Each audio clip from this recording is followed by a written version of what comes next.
Just a minute. Please don't introduce yourself as my mother-in-law. My daughter-in-law said that to my wife right in the middle of her birthday party inside that brightly lit mansion in the Hamptons. I was standing behind them. I heard every word. My wife was holding a gift she had spent weeks making by hand. She froze, as if she no longer knew where to place her hands. My son was there. He said nothing. In that moment, I understood something very clearly. Some families don't fall apart because of poverty. They fall apart because of shame. Before the story goes any further, take a moment to subscribe to the channel and leave a comment telling me where you're listening to this story from. And now, let me continue. Because that moment at that party was not the end. It was only the beginning. I didn't say anything then. I just stood still, as if I were part of the white wall behind them. The music was loud enough to cover the real conversations. The clear glasses reflected the lights as if everything here had been designed so no one had to look at any one thing for too long. My daughter-in-law's birthday party unfolded exactly the way people describe the Hamptons. Spacious, clean, perfect, in a way that felt cold. The guests were well-dressed. They spoke in short sentences, full of implication. Everyone seemed busy, proving they belonged here. My wife and I were different. We arrived earlier than the invitation time because Laura has always believed that arriving early is a form of respect. We had driven nearly 5 hours from our home. Laura chose her favorite dress, light blue. Not new, but neatly pressed. I wore my old suit. It still fit, though the cuffs were slightly worn. On Laura's lap was a cloth bag she held carefully the entire drive. Inside was the birthday gift, a wool scarf she had knitted by hand, one stitch at a time, every evening after dinner. She told me Alexandra lived in large rooms, so maybe something warm and small would make them feel different. When we walked in, no one noticed. That didn't bother me. I was used to standing outside conversations not meant for me. Laura was different. She smiled at anyone who glanced her way, a habit from her years as an elementary school teacher, greeting the whole world without thinking. She spotted Alexandra in the distance, surrounded by friends, laughter rising and falling around her. Laura gently squeezed my hand. Her eyes lit up in that familiar way I had known for decades. Whenever she was about to do something for family, she walked toward them, holding the cloth bag close to her body. I followed a few steps behind, not out of hesitation, but because I wanted to let her move naturally. That was when she was stopped. No one around seemed to notice. Just a light touch on the arm, a smile that never changed, and a sentence lowered just enough for only 2 people to hear. I heard everything, more clearly than I wished I had. Laura said nothing. She stood still. The hand holding the gift trembled slightly, then went still. I saw her eyes. They weren't wet, but the light that had been there seconds ago was gone. She nodded very softly, as if she had just been reminded of a rule she never knew she had broken. Then she stepped back, standing beside me. The cloth bag now hung lower, near her knees. Jacob was not far away. He saw everything. I know because his eyes flicked toward us, then quickly turned away. He pretended to listen to someone else, nodded at the right moments, smiled at the right places. His silence wasn't loud, but it was clear enough for me to understand that in that moment he had chosen a side. We stayed a little longer. Laura no longer tried to start conversations. She sat on a chair near the window, looking out at the carefully trimmed garden. I poured her a glass of water and placed it in her hand, out of old habit. She took a small sip, set the glass down, and folded her hands together. I didn't ask anything. Some questions only make things heavier. Around us, the party went on. People laughed, raised their glasses, took photos. Alexandra stood at the center of every frame, bright, confident. No one knew, or no one wanted to know, that an older woman sat just a few steps away, trying to understand how she had just been quietly pushed out of her son's life. At that moment, I didn't feel angry. Not yet. What I felt was something very clear, very cold, slowly forming in my mind. I looked at this house, the white walls, the perfectly arranged objects, and I wondered how many of these things would truly stand if people stopped pretending. Laura turned to me and said softly that she was a little tired. I nodded. I took her hand. I felt the familiarity of that skin, and I realized something simple. Some introductions in life don't need words, and some silences, when they last long enough, become an answer. We left the party after the sky had darkened. There was no loud goodbye, no explanations. I simply draped a coat over Laura's shoulders and walked her to the car, the way I had done for many years. On the drive home, she stared out the window for a long time. I knew what she was thinking. I didn't ask. Some memories don't need an invitation. They find their own way back. As the wheels settled into a steady rhythm on the highway, I thought about a time when everything was simpler. When Jacob was little, he used to sit on my workbench, playing with leftover pieces of wood in the shop. I worked from early morning until late at night. 14 hours a day was not uncommon, not because I liked being away from home, but because I wanted to make sure my son would not have to start life with the same limits I had. Laura taught during the day. In the evenings, she tutored. Some nights, she fell asleep at the table, books still open. We never called it sacrifice. We called it what needed to be done. Jacob grew up in good schools. He learned how to speak with confidence, how to stand straight when entering a room, how to hide hesitation. I was proud of him. Laura was, too. Whenever he achieved something, she told the neighbors, old colleagues, as if his success were a reward for her quiet years. I never imagined that one day those very things would become what made him uncomfortable. After marrying Alexandra, Jacob began to change. Not all at once, more like a thin layer of dust settling over time. He started avoiding small family gatherings. Calls became less frequent. When we met, he often adjusted my shirt cuff, almost unconsciously. Laura noticed before I did. She began buying new clothes, even when she didn't need them. She asked me if her coat looked too old. I said no. She hung it back anyway. Alexandra entered Jacob's life like a door opening to another world. I don't deny that. She was used to parties, large houses, relationships built on business cards and knowing looks. I thought that if Jacob was happy, we could learn to step back. But stepping back does not mean being erased. At the time, I couldn't yet name that difference. Once at another party, I heard Alexandra talking to her friends.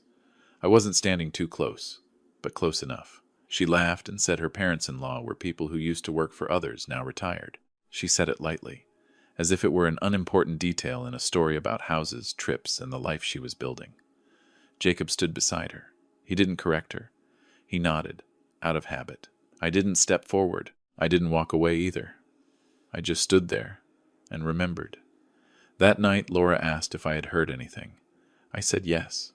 She was silent for a long time. Then she said that maybe we were no longer keeping up with our son's world.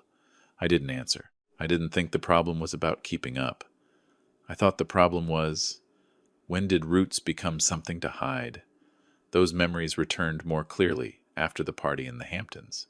I looked at Laura sitting beside me in the car. Her hands rested quietly on her lap.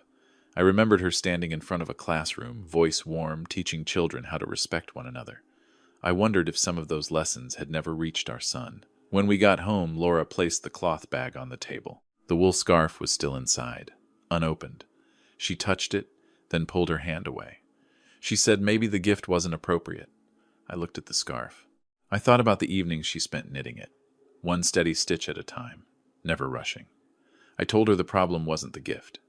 That night I didn't go to sleep right away. I sat at the kitchen table, the same place where we once helped Jacob with homework, where we talked about his dreams.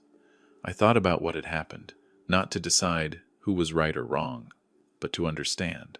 I realized that betrayal doesn't always come from big actions. Sometimes it's just a well-timed nod, a silence that lasts too long, and an introduction that quietly disappears. The next morning, Laura made coffee as usual. She asked if we should talk to Jacob.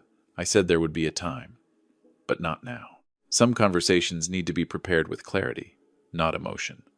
I looked around our house, much smaller than the mansion in the Hamptons, but everything here had its place. I felt something slowly changing inside me, not loudly, not impulsively, just a decision taking shape. Gradually, the same way I have done everything my whole life. That decision didn't come from a moment of impulse. It came the way dry wood cracks after days in the sun, quietly, inevitably. I watched Laura as she set her coffee cup down, her hands calm as every other morning.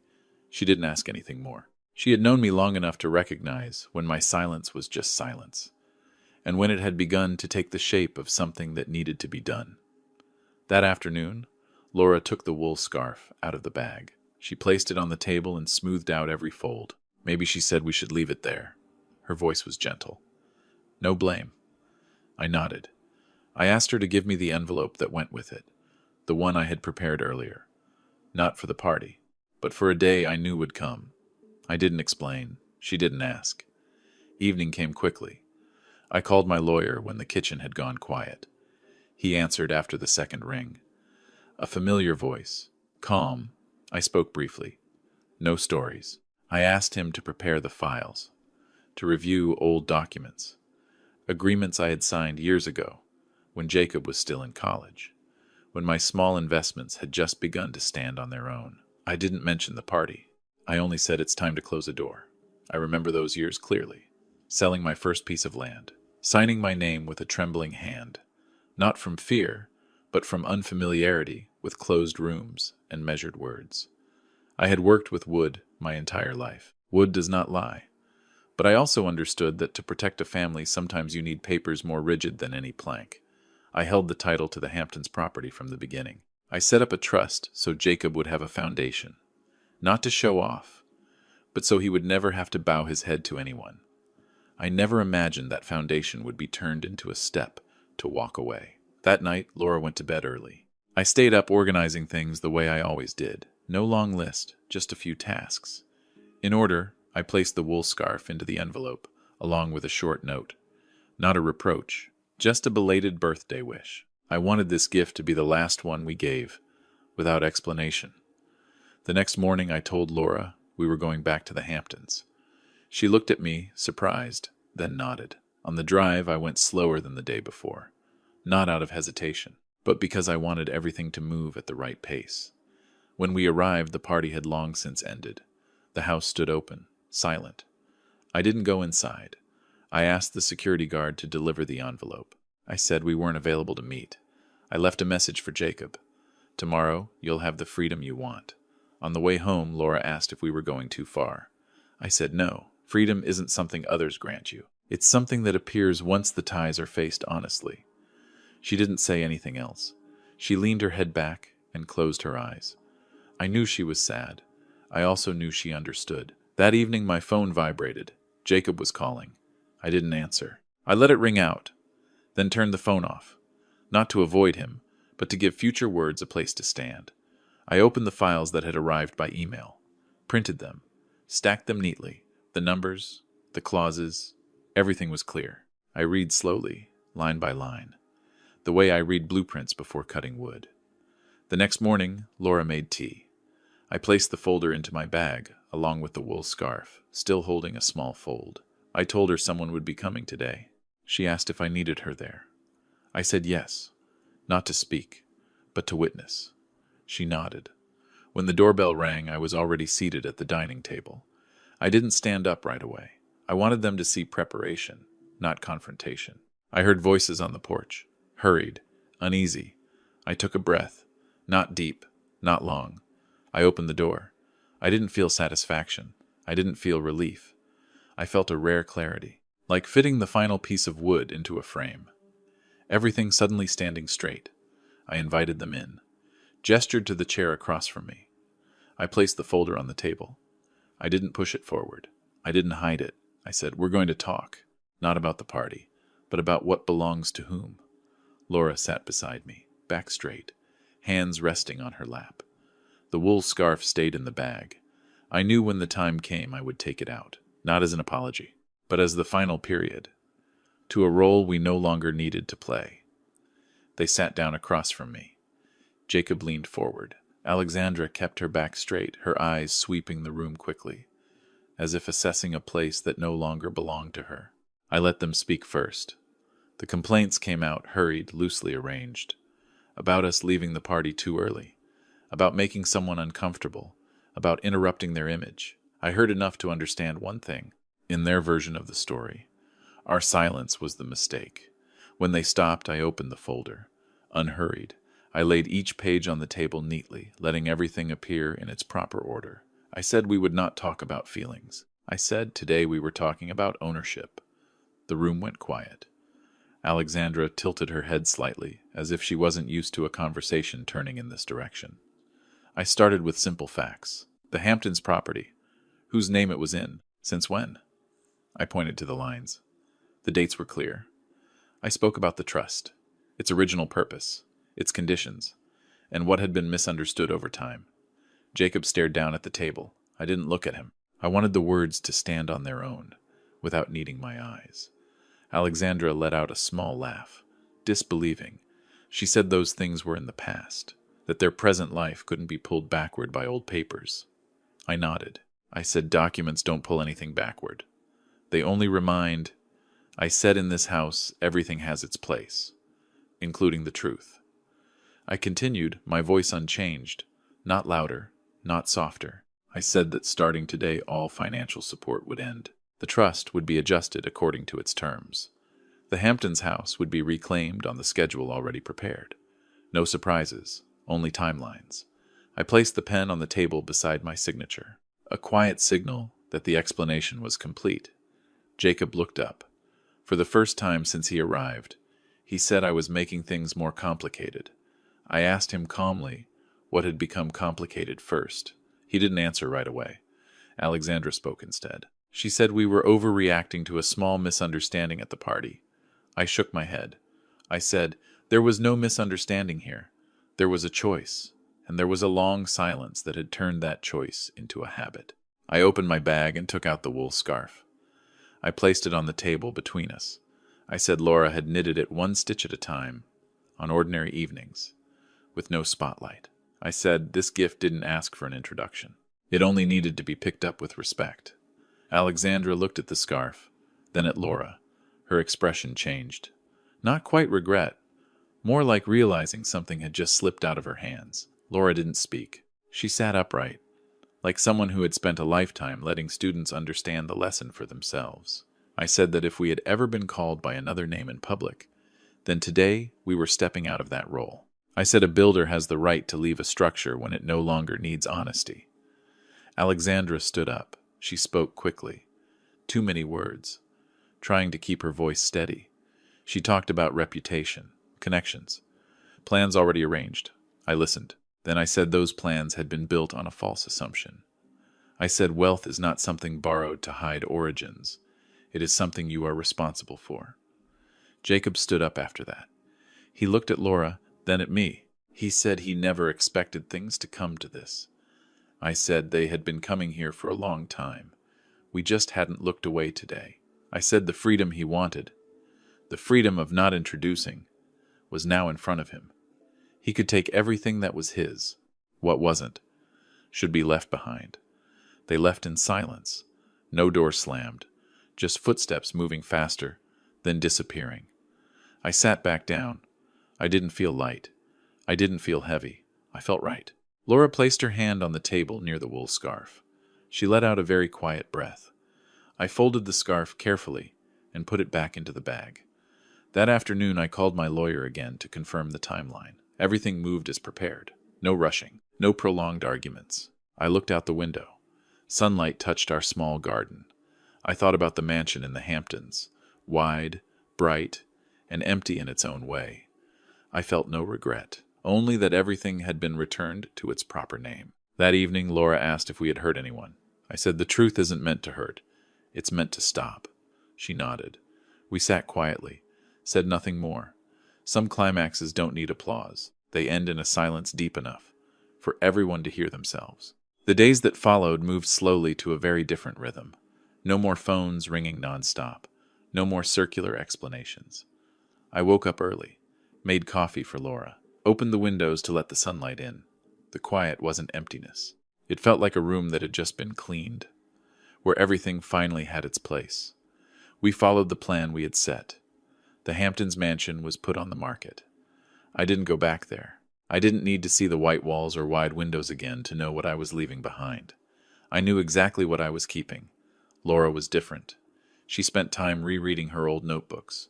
Names of students, short comments, written in blue ink. She said that if she could, she wanted to do something for children like those who once sat in her classroom. Children who tried hard but lacked opportunity.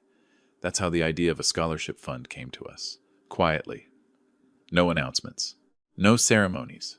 I worked with a lawyer, setting simple, clear criteria. Laura wrote the introduction in her familiar teacher's voice. No big promises. just respect. And perseverance. When everything was ready, we signed our names side by side. I noticed Laura's hand was steadier than I expected. We sold the large house and moved into a small wooden home near a lake.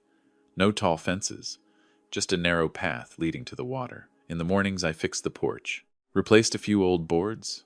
Laura planted more flowers. Neighbors stopped by to say hello. No one asked where we came from or where we used to live. They just asked if we needed an extra chair in the evening. I realized then, respect sometimes comes from very small things. Jacob called a few weeks later. His voice wasn't rushed anymore. He said things had changed faster than he expected. Relationships that once felt close had grown distant when the parties stopped. Alexandra hadn't stayed. I didn't ask more. I just listened.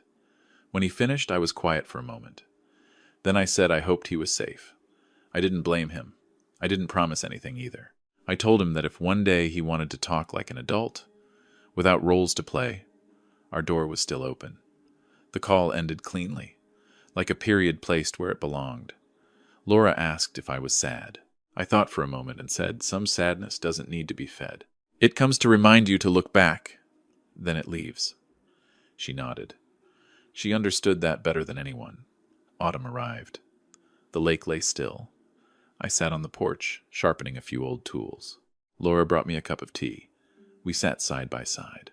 No need to talk much. I thought about the wool scarf, now folded neatly in the closet. It was no longer a rejected gift. It had become a keepsake, a reminder that things made by hand and by time don't need to be displayed to have value. The scholarship fund began receiving its first applications. Laura read each letter slowly. Some words were clumsy, but sincere. She marked them carefully, writing notes in the margins. I looked at her and saw the woman who once stood in front of a classroom. I understood then. This was the legacy we wanted to leave behind. Not houses, not numbers, but a chain of opportunities, given the right way. One afternoon, as the sunlight slanted low, Laura said she felt lighter. I asked why. She said that finally she no longer had to worry about how she was introduced. I smiled. I said we don't need introductions anymore. We're living in the role that's truly ours. That night I wrote a few lines in an old notebook, not to claim credit, not to assign blame, just to remember. I wrote that some families stand because of money, and some stand because of self-respect. When forced to choose, I know which one I chose. If there is one thing I want to leave for Jacob, and for anyone else, it is this. Parents are the roots. Children are the leaves. Leaves may reach toward the sky to catch the sun, but roots must rest in the soil to nourish the whole tree. When roots are hidden out of shame, the tree may look beautiful for a while, but only when roots are respected does the tree truly live long. I closed the notebook. Laura turned off the light. Outside, the lake reflected a quiet sky. I didn't think about what was lost. I thought about what was kept and felt that it was enough. Thank you for listening to my story. If it touched you in any way, please tap like to support it. Subscribe so you don't miss the next story. And share it if you think someone else might need to hear this. Every like, every subscription gives us the strength to keep telling slow, honest, meaningful stories about family self-respect and choosing what is right. I'll see you in the next story.